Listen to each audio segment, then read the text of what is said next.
बिस्मिल्लाहिर्रहमानिर्रहीम। अस्सलाम वालेकुम वीवर्स, कैसे आप सब लोग? उम्मीद है खैरियत से होंगे।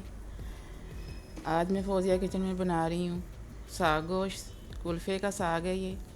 इसकी रेसिपी मैं पहले भी आपको दे चुकी हूँ, लेकिन वो चिकन में बनाया था मैंने। आज बीफ में बना रही हूँ। 750 ग्राम मैंने बीफ लिया है। अच्छी तरह से इसकी हड्डी निकाल के मैंने धो के इसको चढ़ा लिया है। इसको सभी चीज़ें डायरेक्ट डालेंगे, इसको तड़का नहीं लगाएंगे। 750 ग्राम मैंने गोश्त लिया है और 2 बड़े प्याज काट के डाल रही हूँ।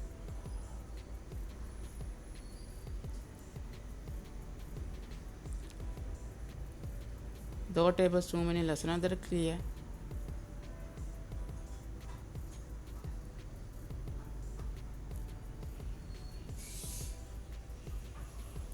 रेसिपी एंड तक देखिएगा, बहुत ही मज़े का ये साग बनने वाला है।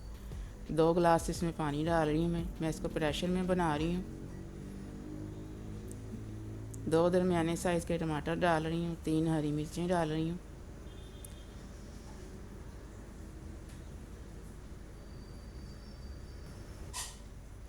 एक टीस्पून मैंने लाल मिर्च पाउडर लिया है।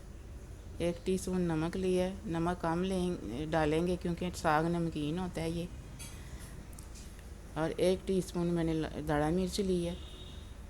1 ही टीस्पून मैंने धनिया पाउडर लिया है और थोड़ी सी हल्दी है और थोड़ा सा ज़ीरा है। मसाले शामिल कर देते हैं इसमें। बहुत ही मज़े का ये साग बनता है। वीडियो एंड तक देखनी है आपने। साथ ही चैनल को लाइक और सब्सक्राइब भी कर दें। अच्छी तरह से मिक्स कर देंगे। बॉईल आने के बाद मैं इसको 20 मिनट के लिए प्रेशर लगा दूंगी। दरमियानी आंच रखनी है, ज़्यादा तेज़ आंच नहीं रखनी क्योंकि पानी हमने कम डाला है।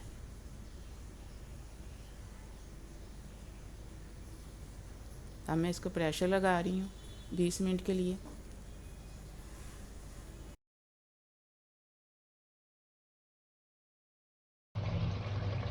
देखिए 20 मिनट मैंने प्रेशर लगाया है।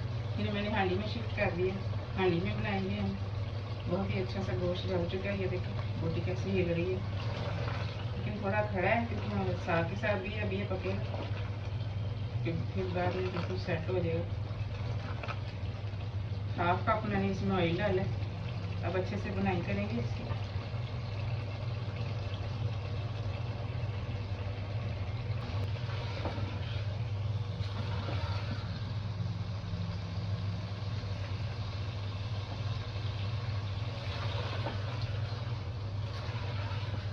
देखो ये गोश्त की बुनाई हो गई है।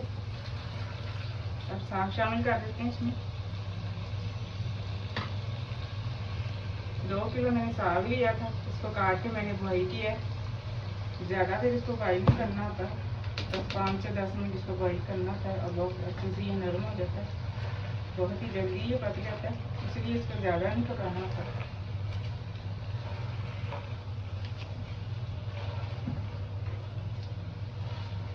साग की भी थोड़ी सी बुनाई करेंगे।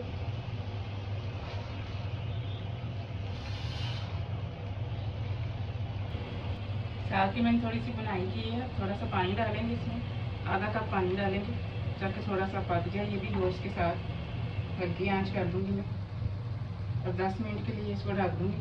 फिर इसकी बुनाई करेंगे। उतनी देर हम बना लेते हैं ठंडा ठंडा लाल शरबत। चलें जी, अब हम ठंडा ठंडा शरबत बना लेते हैं। आधा गिलास मैंने लिया लाल शरबत। आपको जो पसंद है आप वो वाला लीजिएगा।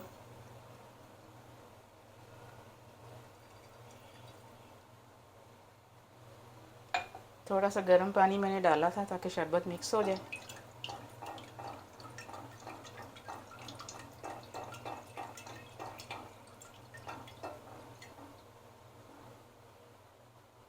आधे नींबू का रस जाएगा इसमें।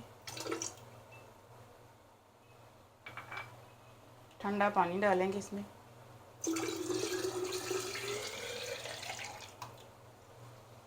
मिक्स कर देंगे अच्छे से।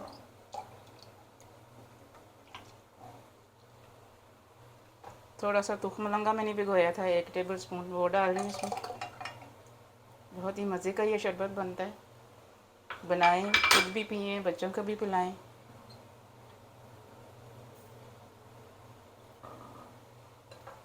थोड़े से नींबू के स्लाइसेस डाल रही हूँ मैं इसमें।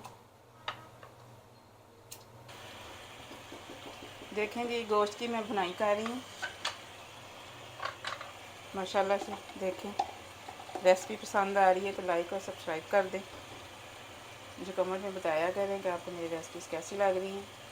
हाफ़ टी स्पून में इसमें डालेंगे गरम मसाला। हाफ़ टी स्पून डाला है, टेबल स्पून मुँह से निकल गया था। मिक्स कर देंगे। बीच में मैंने इसका नमक भी चेक किया, थोड़ा सा कम था तो मैंने डाल दिया कुछ।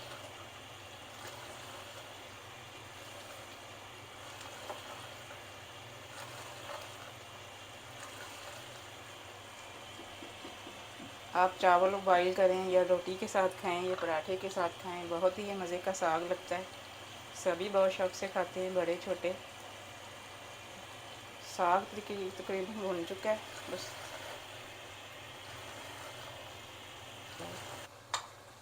साग भुन चुका है। देखें, अच्छी तरह से मैंने इसकी भुनाई कर दी है।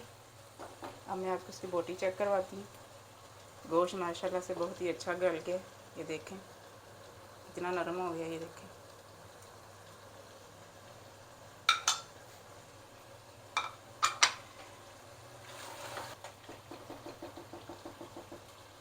चलेंगे, साग गोश्त हमारा डन है। अब मैं इसको डिश आउट करती हूँ। दुआ में मुझे याद रखिएगा। अल्लाह हाफिज़।